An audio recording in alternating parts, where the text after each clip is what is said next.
1. ભારતમાં સૌપ્રથમ cognitive science course શરૂ કરનાર સંસ્થાનું નામ જણાવવાનું છે. તો કે આઈઆઈટી ગાંધીનગર. કોગ્નેટિવ સાયન્સ એ માનવ મગજનો અભ્યાસ કરતું વિજ્ઞાન છે. સેકન્ડ છે કે તાજેતરમાં બ્રેન અવેરનેસ વીકની ઉજવણી ક્યારે કરવામાં આવી હતી? તો કે 15 માર્ચથી 21 માર્ચ 2021 દરમિયાન. આગળનો ક્વેશ્ચન છે કે નિખત ઝરીને કઈ રમત સાથે સંકળાયેલ છે? તો કે બોક્સિંગ. બેહા નામનું ઇલેક્ટ્રિસિટી અને બાયોફ્યુલ પર ચાલતું પ્લેન તાજેતરમાં કયા દેશમાં વિકસાવવામાં આવ્યું છે? તો કે બ્રિટન. ઉત્તર પ્રદેશના મુખ્યમંત્રી શ્રી યોગી આદિત્યનાથે ચિત્રકૂટ ખાતે કયા ડેમનું ઉદ્ઘાટન કર્યું હતું? તો કે રશિન ડેમ અને ચલીમલ ડેમ. આગળનો ક્વેશ્ચન છે કે કેન્દ્રીય શ્રમ મંત્રાલયે તાજેતરમાં આયુષ્યમાન ભારત પ્રધાનમંત્રી જન આરોગ્ય યોજના એટલે કે પીએમજય સાથે કઈ યોજનાના જોડાણ અંગેની જાહેરાત કરી? તો કે એમ્પ્લોયી સ્ટેટ ઇન્સ્યોરન્સ સ્કીમ. આગળ છે ફ્રાન્સ દ્વારા તેના ઉપગ્રહો અને અન્ય સુરક્ષા ઉપકરણોની રક્ષા કરવા માટે પ્રથમ સૈન્ય અભ્યાસનું આયોજન કરવામાં આવ્યું છે. તેનું નામ જણાવો. તેનું નામ છે એસ્ટ્રેક્સ. આગળ વધીએ. અમેરિકા કયા કાર્યક્રમ દ્વારા વર્ષ 2024 સુધીમાં ચંદ્રની મુલાકાત લેવાની યોજના બનાવી રહ્યું છે? તો કે આર્ટિમિસ. ભારત દ્વારા તાજેતરમાં કયા દેશને 10 અત્યાધુનિક રેલવે પેસેન્જર કોચ આપવામાં આવી? તો કે શ્રીલંકા. તાજેતરમાં ઇન્ટરનેશનલ ઓલિમ્પિક કમિટી એટલે કે આઈઓસીના પ્રેસિડેન્ટ તરીકે કોણ ફરીથી ચૂંટાઈ આવ્યા છે? તો કે થોમસ બાક. થોમસ બાક ઇન્ટરનેશનલ ઓલિમ્પિક કમિટીના પ્રેસિડેન્ટ તરીકે ફરીથી 4 વર્ષ માટે ચૂંટાઈ આવ્યા છે. આગળ છે કે રાષ્ટ્રીય સહકારી આગેવાન શ્રી ઘનશ્યામભાઈ અમીનની જીવનગાથા પર આધારિત કયા પુસ્તકનું વિમોચન તાજેતરમાં નાયબ મુખ્યમંત્રી શ્રી નીતિનભાઈ પટેલના હસ્તે કરવામાં આવ્યું હતું? તો કે કલ્યાણ પથના કર્મયોગી. શ્રી ઘનશ્યામભાઈ અમીનથી Gujarat state cooperative credit societies federation લિમિટેડના ચેરમેન અને ગુજરાત રાજ્ય સહકારી સંઘના અધ્યક્ષ છે. આગળ છે કે તાજેતરમાં કયા રાજ્ય દ્વારા જાહેર માર્ગો પર ધાર્મિક સ્થાપત્યો દૂર કરવા અથવા બાંધકામની મંજૂરી નહીં આપવા અંગે જાહેરનામું પ્રસિદ્ધ કરવામાં આવ્યું છે? તો કે ઉત્તર પ્રદેશ. તાજેતરમાં નીતિ આયોગ દ્વારા ખાનગીકરણ માટે કેટલા પબ્લિક સેક્ટર અન્ડરટેકિંગ એટલે કે પીએસયુની પ્રથમ યાદી જાહેર કરવામાં આવી છે?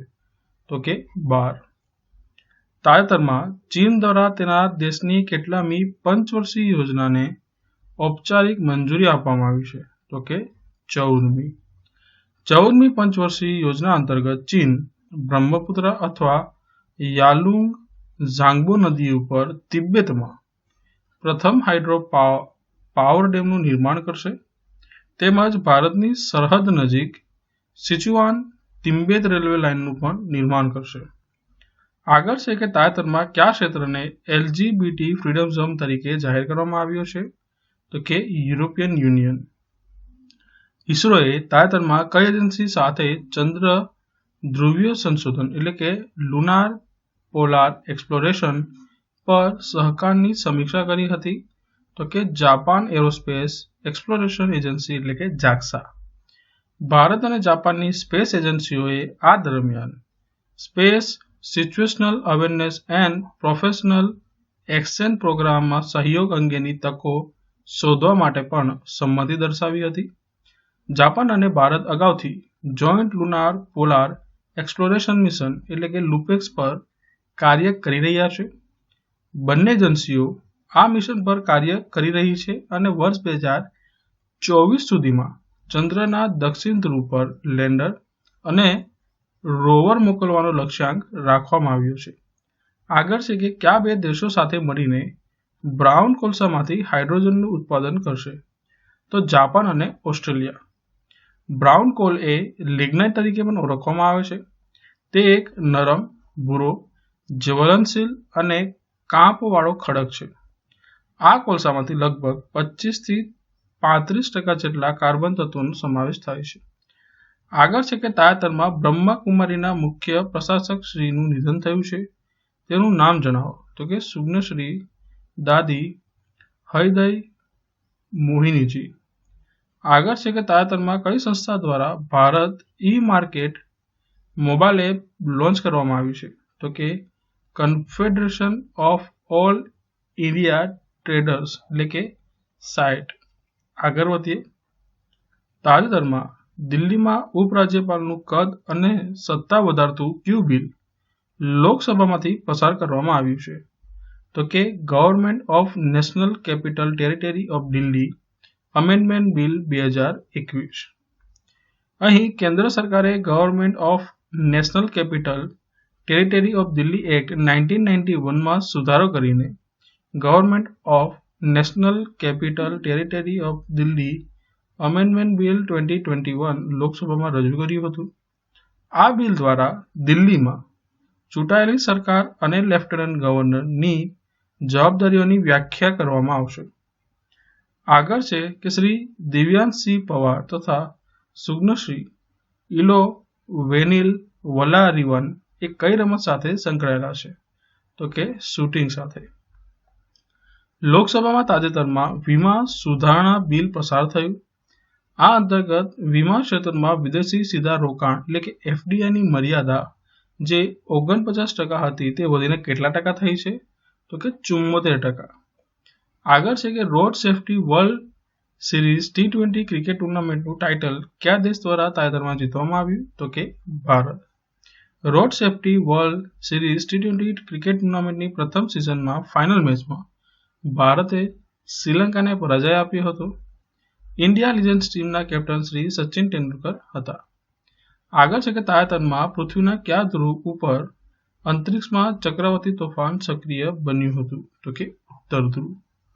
દેશની ઈ કોમર્સ પોલિસી કોના દ્વારા તૈયાર કરવામાં આવી હતી. તો કે DPIIT એટલે કે department four promotion of industry and internal trade.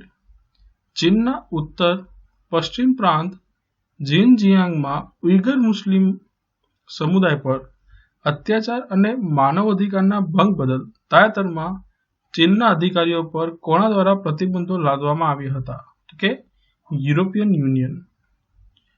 ફાગરાટ્સ પર્વત જ્વાળામુખી કયા દેશમાં આવેલ છે. તો કે આઇસલેન્ડ. સંગે જ્વાળામુખી કયા દેશમાં આવેલ છે. તો કે ઇક્વાડોર. કાલા નમક રાઈસ ફેસ્ટિવલનું આયોજન તાજેતરમાં કયા રાજ્યમાં કરવામાં આવ્યું હતું. તો કે ઉત્તર પ્રદેશ.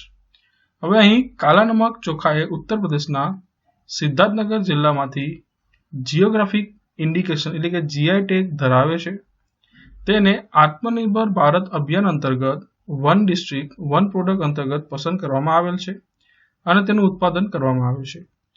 આગળ છે કે નેશનલ કેપિટલ રિજિયન એટલે કે NCRમાં હવાની ગુણવત્તા વ્યવસ્થાપન માટે કેન્દ્ર સરકારે કોની અધ્યક્ષતામાં પેનલની રચના કરી હતી. તો કે પેટ્રોલિયમ અને કુદરતી ગેસ મંત્રાલયના ભૂતપૂર્વ સચિવ શ્રી MM કટ્ટીની અધ્યક્ષતામાં. આગળ છે કે તાજેતરમાં કેટલામી ગ્લોબલ આયુર્વેદ ફેસ્ટિવલનું આયોજન કરવામાં આવ્યું હતું. તો કે ચોથી. ગ્લોબલ આયુર્વેદ ફેસ્ટિવલ અંતર્ગત ઇન્ટરનેશનલ આયુર્વેદ સેમિનારનું આયોજન strengthening host defence system Ayurveda a potential પ્રોમિસની થીમ અંતર્ગત કરવામાં આવ્યું હતું. ઇન્ટરનેશનલ ડેલિગેટ એસેમ્બલીનું આયોજન globalising Ayurveda scope challenges and સોલ્યુશનની થીમ અંતર્ગત કરવામાં આવ્યું હતું. તેમજ ઇન્ટરનેશનલ બિઝનેસ મીટનું આયોજન global Ayurveda pharmacy practice possibilities and પોલિસીસની થીમ અંતર્ગત કરવામાં આવ્યું છે. આગળ છે કે તાજેતરમાં કઈ સંસ્થાએ એન્જિનિયરિંગના વિદ્યાર્થીઓ માટે ધોરણ 12માં ગણિત અને ભૌતિકશાસ્ત્ર જેવા વિષયો ફરજિયાત નથી તે અંગે જાહેરાત કરી હતી. તો કે AICTE એટલે કે all India council four technical education. AICTE તકનીકી શિક્ષણ માટેની રાષ્ટ્રીય કક્ષાની એક વૈધાનિક સંસ્થા છે એટલે કે સ્ટેચ્યુટરી બોડી છે. તે કેન્દ્રીય શિક્ષણ વિભાગ હેઠળ કાર્યરત છે. આ કાઉન્સિલની સ્થાપના 1945માં કરવામાં આવી હતી. શરૂઆતમાં સલાહકાર બોડી હતી તેમજ વર્ષ 1987માં સંસદના કાયદા દ્વારા તેને વૈધાનિક દરજ્જો આપવામાં આવ્યો હતો. આગળ છે કે હરિયાણા સિવાય તાજેતરમાં અન્ય કયા રાજ્યએ ખાનગી ક્ષેત્રમાં 75% નોકરીઓ સ્થાનિક લોકો માટે અનામત રાખવા અંગે મંજૂરી આપી છે, તો કે ઝારખંડ. ઈસરોએ તાજેતરમાં RH-560 નામના ધ્વનિ રોકેટને ક્યાંથી લોન્ચ કર્યું હતું? તો કે આંધ્રપ્રદેશના શ્રીહરિકોટા રેન્જ ખાતે આવેલા સતીશ ધવન સ્પેસ સેન્ટર ખાતેથી. RH-560 નામના રોકેટનો તટસ્થ હવાઓ અને પ્લાઝ્મા ગતિશીલતામાં એપ્ટિટ્યુડનલ વેરિએશનનો અભ્યાસ કરવા માટે લોન્ચ કરવામાં આવ્યું હતું. આગળ છે કે આઝાદીના 75 વર્ષ પૂરા થવા પર આઝાદી કા અમૃત મહોત્સવ અંતર્ગત ભારતના કયા 6 સ્થળોએ પ્રદર્શનનું આયોજન કરવામાં આવ્યું હતું? તો કે જમ્મુ, ઇમ્ફાલ, પટના, ભુવનેશ્વર, પુણે અને બેંગલુરુ ખાતે. આગળ છે કે તાજેતરમાં કેન્દ્રીય આરોગ્ય અને પરિવાર કલ્યાણ મંત્રી ડોક્ટર હર્ષવર્ધન દ્વારા national institute four research in environmental health એટલે કે NIREH ના કેમ્પસનું ઉદ્ઘાટન ક્યાં કરવામાં આવ્યું હતું? તો કે એમ્સ ભોપાલ ખાતે. એમ્સનું ફૂલ ફોર્મ શું થશે? તો કે all India institute of medical sciences. અને ભોપાલ ક્યાંની રાજધાની છે? તો કે મધ્યપ્રદેશની. આગળ છે કે તાજેતરમાં ભારતના પ્રથમ મહિલા ન્યાયાધીશ સુજ્ઞશ્રી ઇન્દુ મલ્હોત્રાનો કાર્યકાળ પૂરો થયો છે. તેની કયા ચુકાદા માટે જાણીતા છે? તો કે સબરીમાલા કેસના ચુકાદા માટેનો મત માટે. આગળ છે કે સાઉદી અરેબિયાને પાછળ છોડીને તાજેતરમાં ભારતનો સૌથી મોટો ઓઇલ સપ્લાય દેશ કયો બન્યો છે? તો કે અમેરિકા. તાજેતરમાં ઇન્ડિયન નેવલ શિપ જલાશ્વ દ્વારા કયા દેશના પોર્ટ અંજુવાન ખાતે 1000 મેટ્રિક ટન ચોખાનો જથ્થો પહોંચાડવામાં આવ્યો? તો કે કોમોરોસ.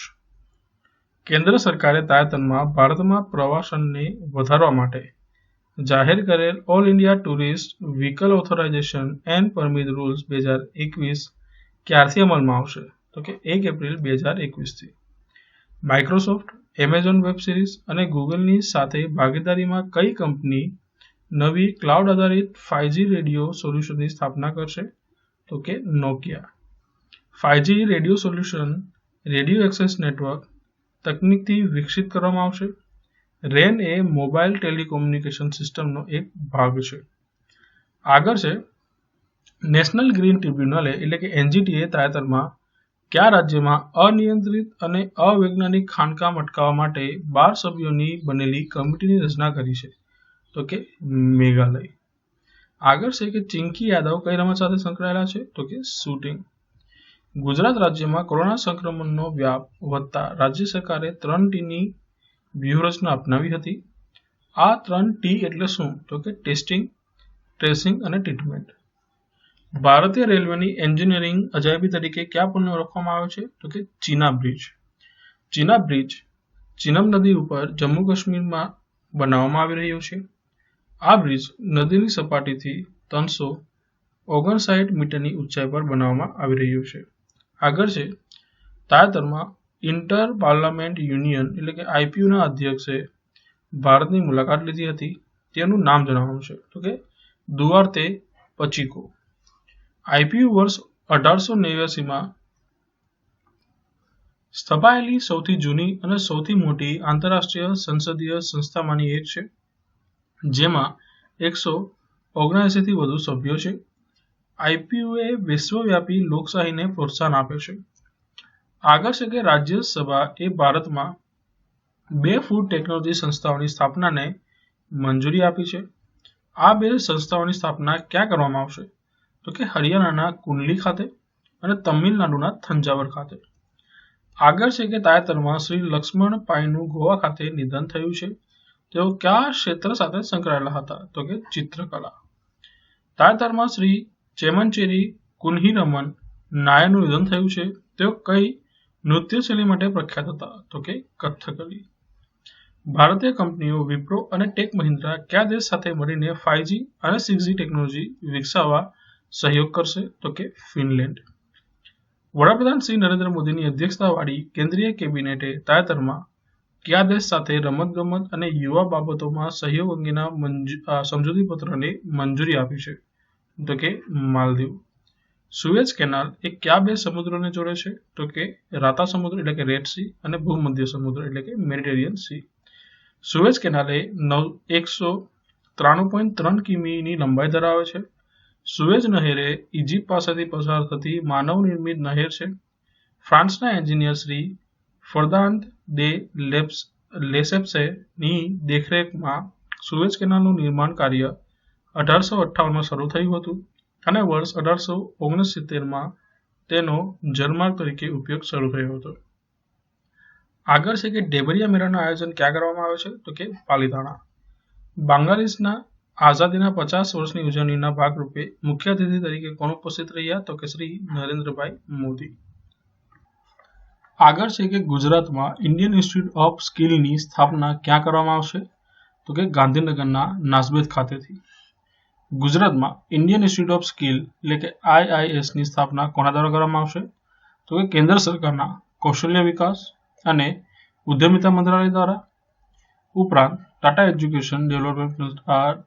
એજ્યુકેશન ડેવલપમેન્ટ ટ્રસ્ટના સહયોગથી. આગળ છે તાજેતરમાં દેશમાં ગાયની 50 ઓલાદોમાં ગુજરાતની કઈ ઓલાદનો સમાવેશ કરવામાં આવ્યો છે? તો કે ડગરી ગાય. ડગરી ગાય મુખ્યત્વે ગુજરાતના ક્યાં જોવા મળે છે? તો કે દાહોદ, પંચમહાલ, છોટાઉદેપુર જેવા જિલ્લાઓના પર્વતાળ પ્રદેશોમાં. ટેરિટોરિયલ આર્મીના કેપ્ટન તરીકે તાજેતરમાં કોની નિમણૂક કરવામાં આવી? તો કે અનુરાગ ઠાકુરની. ભારતના નવા મુખ્ય આંકડાશાસ્ત્રી તરીકે તાજેતરમાં કોની નિમણૂક કરવામાં આવી છે? તો કે GP સમંતાની. દેશના વર્તમાન મુખ્ય ન્યાયાધીશ S.A. બોબડેએ દેશના 48મા મુખ્ય ન્યાયાધીશ તરીકે કોના નામની દરખાસ્ત કરી છે? તો કે જસ્ટિસ NV રમન્ના. ભારતીય સેનામાં લાંબા સમય સુધી સેવા આપનાર કેટાપુલ્ટ ગન્સ અને ટેમ્પેલો મોર્ટારને તાજેતરમાં કયા સ્તર પર સેવાનિવૃત્ત કરવામાં આવી રહ્યા છે? તો કે રાજસ્થાનના મહાજન ફિલ્ડ ફાયરિંગ રેન્જ ખાતેથી. નેશનલ સિક્યુરિટી ગાર્ડના ડિરેક્ટર જનરલ તરીકે તાજેતરમાં કોની નિમણૂક કરવામાં આવી? તો કે M.A. Ganpati. Central reserve police force એટલે કે CRPFના નવા ડિરેક્ટર જનરલ તરીકે તાજેતરમાં કોની નિમણૂક કરવામાં આવી છે? તો કે કુલદીપ સિંઘની. વિશ્વનું સૌથી મોટું તરતું સોલાર ફાર્મ કયા દેશમાં બનાવવામાં આવી રહ્યું છે? તો કે સિંગાપુરમાં.